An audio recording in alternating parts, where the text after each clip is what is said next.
Hello and welcome to Show Studio Head to Head. I'm Mimma Viglezio and I'm here with the legendary Stephen Jones. Hi, I'm Stephen. Lovely So to be here. Hi, Stephen. We're continuing our series about men's fashion. So we are proceeding now towards the end, and we're going to Paris, which is considered more and more the most important leg of Fashion Week, because the big brands are there, because the big buyers are there, because it's Paris. Yeah. It was a season where everybody was very keen on talking about, I wanted to do something fresh, I wanted to do something normal, I believe in normalcy. I don't know if all of this is a reaction to the political times we're living, to the fact that we open the papers every morning and we are afraid of having to read what's going on, or the fresh, renewable moment that Paris is living thanks to Macron and their election that went certainly better than in other countries, not to be political, but... So anyway, weird atmosphere, everybody was doing things that were rather political, but then denying it and saying, I just wanted to be normal. There were some standout, like everywhere else. There were some, to me, disappointing moments. But maybe you want to say a few words in general before going into details? Yeah, Paris and menswear. I mean, it's strange because Paris so often references Britain as an influence on menswear, but actually most Paris menswear is made in Italy. So that's interesting. I mean, it's absolutely the truth. Almost when we look on the screen now, Kenzo, McQueen, Thom Browne, Paul Smith, so many of their clothes are made in Italy, whether it's the tailoring and certainly the knitwear, but especially the accessories. Almost all men's shoes, expensive men's shoes, are made in Italy, apart from the few which are made in Northampton in Britain. But yeah, I think it was a really good season for menswear. I know we're going to talk about certain brands. You can talk about whatever you want. Yeah, I love the McQueen show. I know that Sarah Burton had quite a lot of involvement with it this time, and it seemed to be... Sorry, why do you say this time? Because she didn't? Yeah, she has a group of designers working with her, but I know that she was really focused on it this time and really gave it a huge amount of energy. And look at the fit and the tailoring on this first coat. Look how beautifully it's done. And just the way that it was put together. It's very different from always within, when McQueen himself was alive, there was a very big difference between the menswear and the women's wear. Absolutely. And I think she's trying to glue it together a little bit more now. So I think it's got an interesting future, certainly. I think Sarah is having a great moment in women and men's. We all know she went through the fact that she needed to keep the McQueen brand alive the way it was, but distance herself from Lee's legacy, and then people were saying she does this, and then she does that, and then it's sort of the impossible job. And also, if you think about her latest women's collection, and as you say, this men's collection, you can see that finally she's herself, and she does it well. Yeah. You can see the brand, which is good. You can see the school where she comes from, which is Lee's. She grew up with him professionally. But she's coming into her own. But this beautiful tailoring still does remind me a little bit of the best men's shows that Lee did when he was less crazy and more about tailoring, about what he learned. I think it's really focused. It looks a very focused collection. I think she's always been a great editor. And she would work with him and edit sometimes his ideas. She was her editor. Or tried to edit him. Yeah. But there was something which was great about this show. Also, the other show that I saw was the Thom Browne show. It was very interesting how he played with the codes for men and women. Yeah. And there were no hats in it, which is why I could be in the audience. So you didn't work with him, right? No, normally I do. You were sitting there, though. Yeah, I was sitting there, and it was great to see the show. And they were skirts and dresses. Heels, high heels. And high heels. I mean, okay, if you see another skirt on the runway, I mean, I remember when Gaultier was the first person to do it in the early 80s, and here it is, Tom's doing it much later. But I think it was a really interesting take. Number one, I was really surprised that the fit was so perfect. Very difficult to tailor a dress in those very, very fine walls. What was the reason, you think, to put men in high heel? I mean, was it a statement? Was it, I mean, it was for sure a statement, but what kind of statement do you think it was? Because it's not only about androgyny or fluidity of genders here, it's much more. Yeah, I think it just sort of was the right time somehow for him to do it. I haven't asked him why he did it like that, and neither has he said to the press why he did it. No, he didn't. But for example, I know the shoes, which you don't see so well here, they wanted to do a very masculine shoe, so it looks like a classic wingtip from the front. But the heels actually were quite feminine. They went like a clunky straight down Marc Jacobs heel, for example, that they were actually a shaped heel.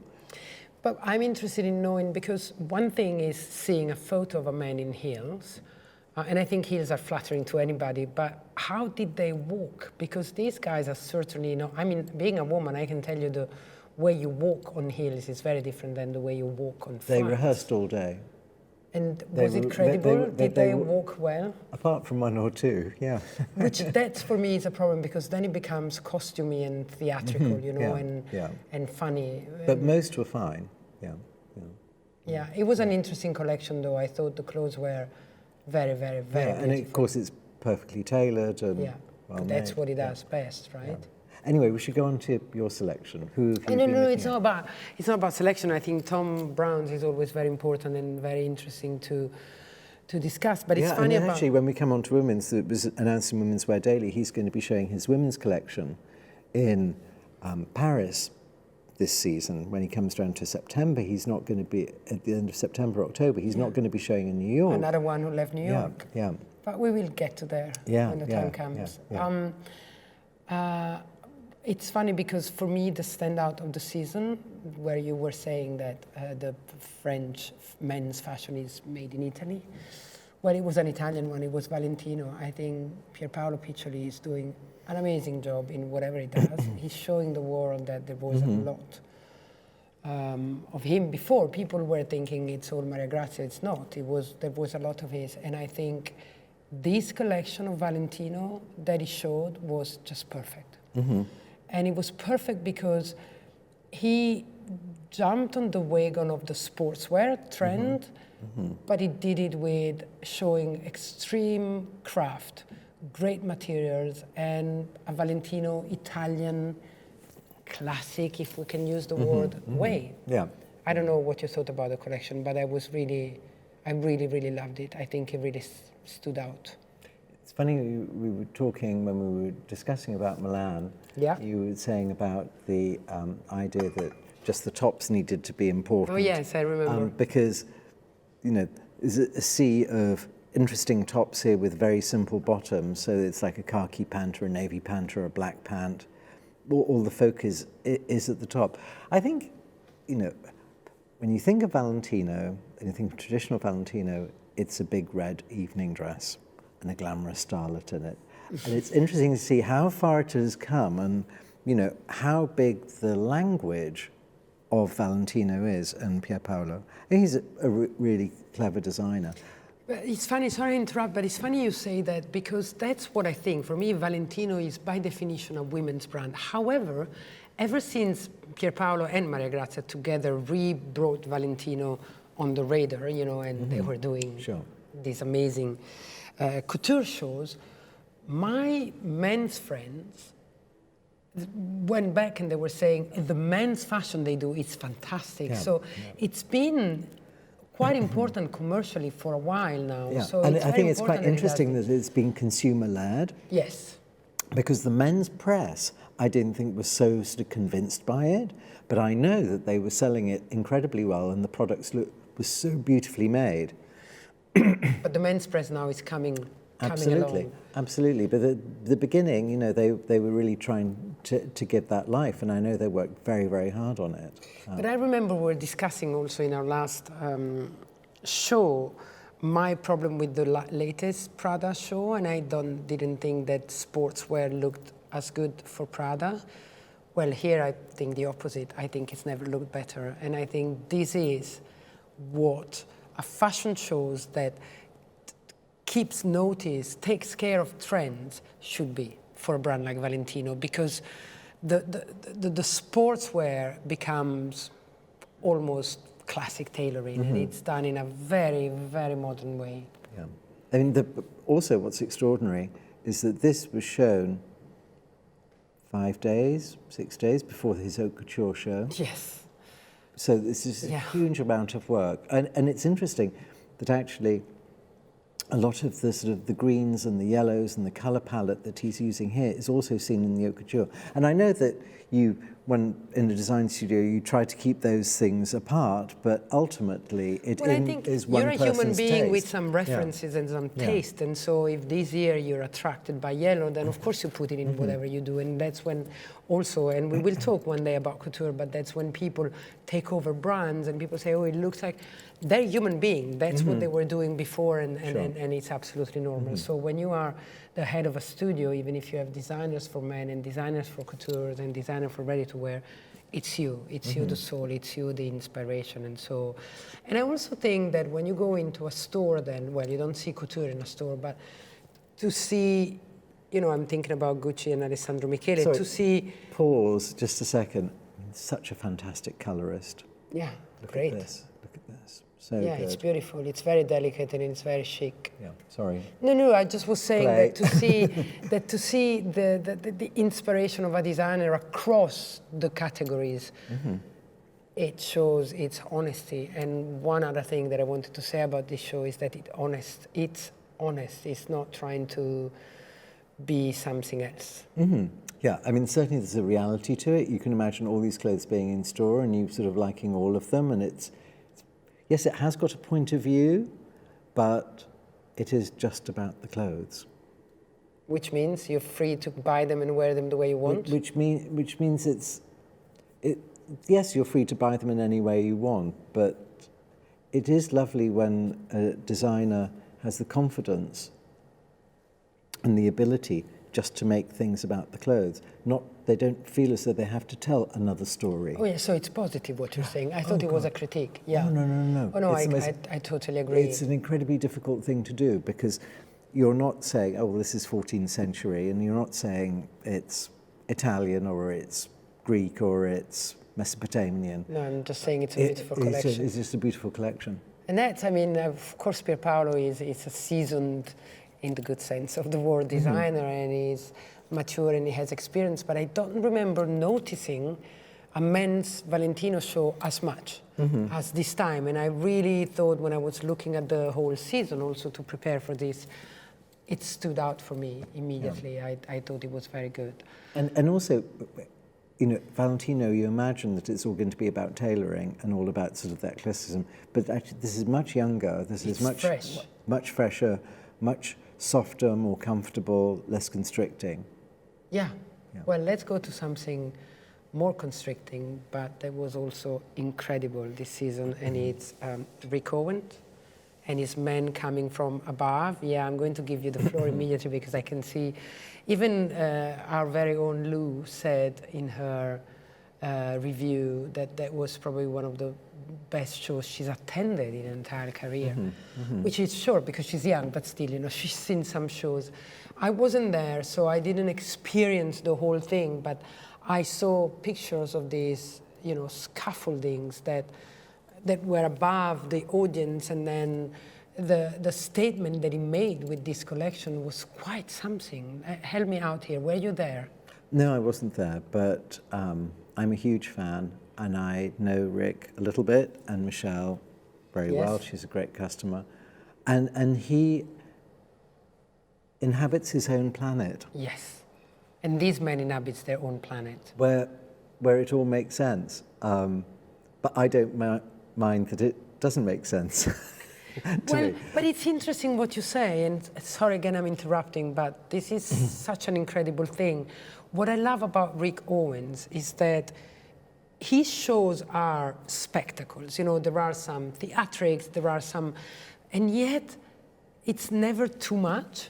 I mean, yet it always makes sense. It's as if it can only be like that. You know, sometimes I go to a show and I'm like, okay, do we really need this, or do we really need, can we focus on the clothes? Here, it's so consistent, it's so real and honest that you're like, oh, he could never have done it without the scaffolding, if you see what I'm trying to say. Before, when we were talking about Valentino, you were talking about honesty, I think. Yeah. And there's something about Rick Owens' collection which is brutally honest. Brutally. He's putting his heart and everything on his sleeve, literally, to show it. And you feel that every time you see a Rick show, it's like he's doing a show for the last time. It's like he's living. He never holds back. I feel as though he doesn't hold back, that it's as though he's been put on this planet to do this thing. To do fashion. And he's taking it as far as he can go, and actually still making a really healthy business out of it. He does. That's the extraordinary thing. He does. There is a very strong Rick Owens tribe, probably stronger than most of the other designers in the world. I mean, We can come to Garcons. Comme, yes, but it's more difficult because, you know, it's still easier. It's not the right word to wear Rick Owens than Comme. But yes, but you're right, there is.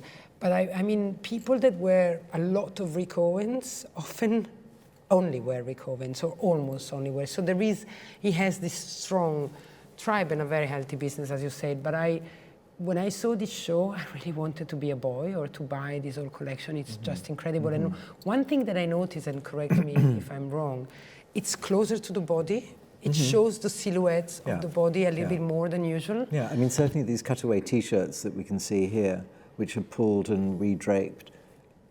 Yeah, absolutely. But also some trousers, you know, and look at the jacket, look number 8. Yeah. It shows the waist, and that's not the image that I have of Rick Owens. So he's also moving on or forward or whatever you call it, and he's here suggesting a silhouette that it's probably more for everybody, if everybody is the right word to use here. Yeah, I mean, the great thing about this collection, was this 5 years ago? Is it now? Is it 5 years in the future? It really doesn't matter. He's just adding this collection of clothes to the sort of the continuum, the volume of work that he's already produced and he will carry on producing. I mean, that T-shirt is number 12, I guess it is. Yes. Is one of the most extraordinary things because it looks like, I don't know, a map of sinews of the body or something. It's extraordinary. But it's just cut from, I think it's jersey. I don't really know. It is jersey. I think I read somewhere that it's jersey. But it was incredible how you said it before, and that's what, for me, it's all about Rick. You know, he's a man from a different planet. He knows he's good, but he doesn't even know how good he is. He's so normal, and when he plays down, you know, things said about his collection, it's like, no, it's just, you know, and you see it, it's effortless. Effortless is the word. It's as if it was easy, and then it's certainly not easy to create men coming from the sky, because these men were coming from above, and extraordinary. I could go on and on and on, but we probably shouldn't. I mean, this is such a pleasure to look at, and you think, well, what's directional, what's commercial, and I mean, my God, there's a double-breasted jacket just going past there. Look, number 8, 16. Yeah. That's a bit of a first. A double-breasted, yes. Yeah, I love the fact when you click over it, it says embed. Yes, that's embedded in my brain. It says embed? I don't see it. Oh, yes. He referenced these artists, Taillat. He, apparently, one of the these artists produced 2 head sculptures, and he owns one. And then he asked the family or the estate owners to be able to reproduce one on the invitations, and so he strongly referenced that. Unfortunately, I don't know the artist. 19, genius. Yeah, I think those T-shirts are going to sell very well. I mean, it's somehow, and I don't like using other people as references because it is really about him, but it's like the best of Miyake. Yeah, I think you wouldn't mind you saying that. You know, the best of Ray, the best of Vivian, put all that together, forget all about it, and do Rick your was own born. thing, and then Rick was born. Yeah, that T-shirt with a touch of mustard is. By the way, that color, and that makes me move on to Dries Van Noten. That color was very Dries, present. oh my God, Dries' show. Yeah, and that Wow. color was very Blow your present socks in off. Paris. Yeah. And Dries did the best colors of the season. Yeah, without And question. put together and edited in a way that were amazing. And he also said, I wanted to dare some different color for men. It was a standout show as well. Yeah, amazing. Thanks to the color especially. Yeah. Kind of, people who are Dries, there's something about Dries's clothes which are extraordinary because it sort of shows this like love of clothes that he's got. I'm not saying that other designers don't love clothes, but there's something That's about interesting. something that everything that Dries creates, you feel very much him, and you feel like a softness and a sympathy between him and the garment, a sympathy between the garment and the wearer. There's something very, I don't know, holistic about it. That's very interesting, yeah, and I believe that holistic is very important, especially when you present a collection, and I think Dries is probably one of the best at doing that, you know. Again, he's honest. That's what he can do, that's what he does, and you can't change it. And then he wakes up one morning and he thinks mustard, and he puts 50 shades of mustard, and it's just beautiful. Yeah, with a bit of navy going in there. And all Yeah, you against said it. suspension I'm obsessed by files. navy. I'm a navy obsessed, and so I couldn't help doing but it. still Yeah. putting it in Yeah. here. It was a very good show, and it was very much Dries Van Noten yet again. You know, there were some creative ideas that were very interesting, and I love those big trousers with the fitted jackets. I think it's very elegant and very modern. Look at that. Look Good. number one. Yeah. So great, with a little Yeah. bit of embroidery. Very chic.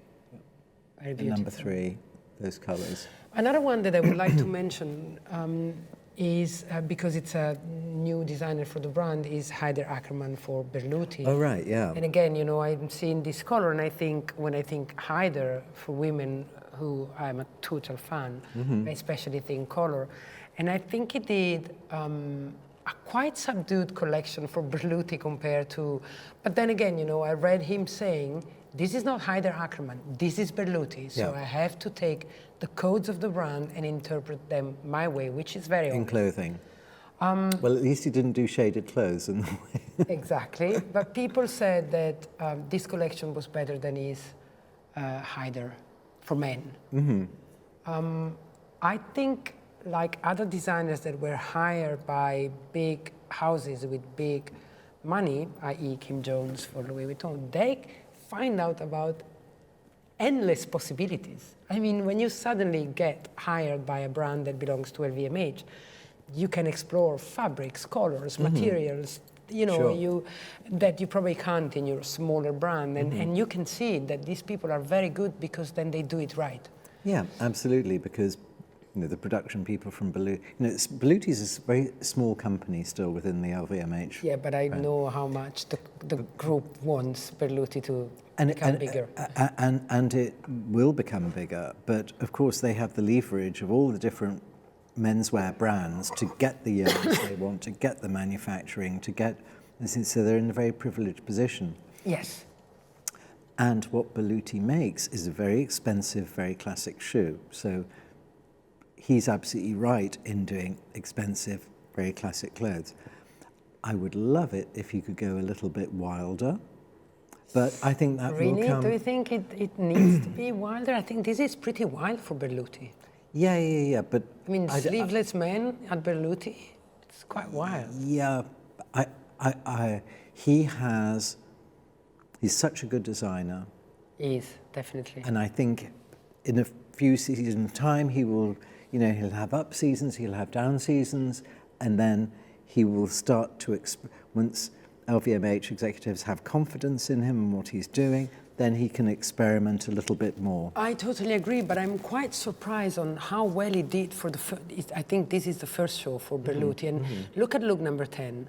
How fresh, I mean, this just trousers and a coat, it's quite classic, and yet, I don't know if it's the styling, the color, the way, I mean, it's inviting. No, And then absolutely. Mika, you know, you put 3 very well-known female models in there, but he dressed them in men's clothes, so he didn't put women's clothes. Yeah, I think for the Berluti customer who is used to spending that sort of money, if you're spending that sort of money on a pair of shoes, you're of a particular age and have a certain amount of money.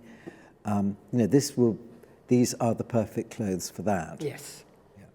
I think what he will probably do is I'm sure he will try and expand that age range and taste range, and I really want to see the clothes that come as part of that, because I will be a customer too. I think he did. From my point of view. No, I totally agree. For what I've seen, I think he made it fresher and more modern and younger than Sartori ever did. But Sartori did an amazing job in this collection at Zegna in Milan, where he took all the codes of the brand and made them fresh and young. So we're not talking about Milan here, but you know, I have to compare because, and I think Sartori did better in Italy, maybe because he's Italian, I don't know, than he did at Berluti, but Haider did a great job here. Yeah. No, I mean, and always it's such a difficult balancing act between what you want to have, and then you have the business people, the people who know the brand very well, have been there for a long time, and maybe they want to have the same thing or something different, or maybe they're trying to support you, and you know, there's baby steps at the beginning. Yeah, also because here I don't think, I mean, he's got a lot of pressure, because I don't think from what I've read that Antoine Arnault and the family, they do ready-to-wear for Berluti to enhance the shoes or the, you know, their core business. They do ready-to-wear to sell ready-to-wear because they know that there is a big wave that goes towards men fashion. Yeah. Look 23, those trousers are incredible. And so he needs to do stuff that actually is sellable in its own right. So, anything else to say about Paris? Comme des Garcons? Comme des Garcons? Tell me, what did you think? Disco baby. Happy Ray, which was quite a new thing. Yeah, yeah. She declared beauty comes from within, or beauty is what it is within. Yeah. Beauty's in a pair of sparkly shorts. I mean, that was quite something. She's on a high note. Yeah, I mean, I think after the seriousness and the reverence that has been given to her because of the exhibition at the Met, this is a little bit on the rebound.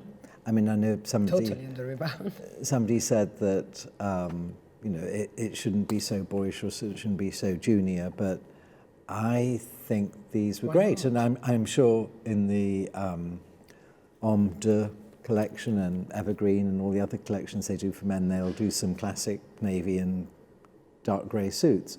But for En Plus, this is the collection, this was great and fun. It's funny that you say that, and I couldn't agree more, but I was recently in New York and I saw the show. And I went with a friend who doesn't work in fashion, and she said to me the following. She said, it's funny, after the show, she said, I am intellectually very inspired, I'm not moved emotionally. And I was thinking when she was saying that, or I even told her, I think this is what Ray wanted in her year in fashion. I mean, it's more an intellectual, you know, stimulation than an emotion. And then you see this show and you're like, I changed my mind. This is completely on the opposite. As you said, she's on a rebound, you know, it's like finally, no, this is funny, this is joyous, this is, I mean, sequins in Ray Kawakubo, who could ever possibly imagine, you know, and then she even said at the end, I was wondering why nobody joined in the dance and the jumping up and down and singing. Were you there? No, I wasn't there. I wasn't either, so I don't know exactly what happened in the audience. But I mean, if someone were showing you the look on the left there, I don't know the number, would you say immediately it's Ray?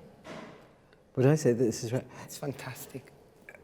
Yeah, I would do, because, you know, she has shown us, you know, like, crazy plaids and all sorts of different things. I mean, she's never really done sequins, but she's done sequins is she's new. done like gold suits. I did a Yes. collection of hats for her in gold. I mean, and gold lame suits like Elvis suits, 50s. Do you think that sequins will be something next season? I'm sure it will. She's done them, yeah, Yeah. absolutely. Well, And it wasn't only sequins; it was prints and lots of different things as well. But you know, this is but there a was fantastically what optimistic we notice collection. most than anything Yeah. else, because Yeah. it's really not in what Comme does. Well, on this very joyous note, we Are can. we going to talk a little bit about Raf? Well, I was going to say we Yeah. can conclude on the men's season by mentioning Raf Simons in New York. New York hat. Yeah, well, let's have a change of hat. I must say to our audience that the new trend with Steven is to have a signature, almost invisible jumper, but to change the hat. Yeah.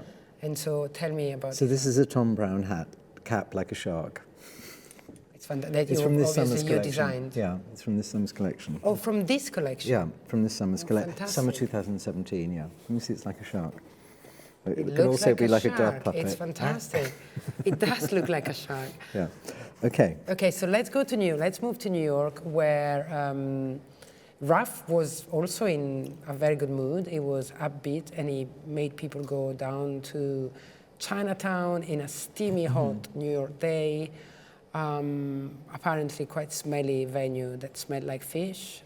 Everybody was standing, so, you know, he did everything that people would hate to do, but who wouldn't do that for Raf? Yeah. And before I let you go into the collection that you will do much better than I could possibly, I want to say that probably this year New York men's wouldn't have existed if not for Raf.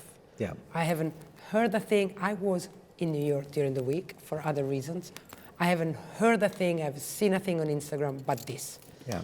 Well, so I think. thank God for Raf. Yeah. I mean, sure, there are other menswear designers showing there, but this is the problem with New York, not only for men's but for women's shows at the moment, that there are so many shows which are sort of commercial and in a way showroom shows, not public shows, not proper fashion shows, that it's all in a bit of a mess at the moment. Yeah. And the CFDA, Needs which to. is the Council of Fashion Designers of America, trying to reorganize everything and in a little way start again, because so many people are now starting to show in Paris.